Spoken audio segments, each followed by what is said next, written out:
Guten Tag, wie kann ich Ihnen helfen? Guten Tag. Ich bin erkältet.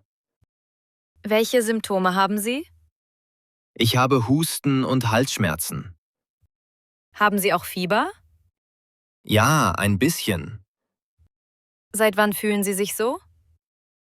Seit gestern Abend. Nehmen Sie gerade andere Medikamente? Nein, keine.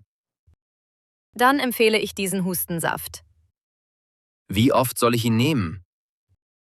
Zweimal am Tag, morgens und abends. Vielen Dank für Ihre Hilfe.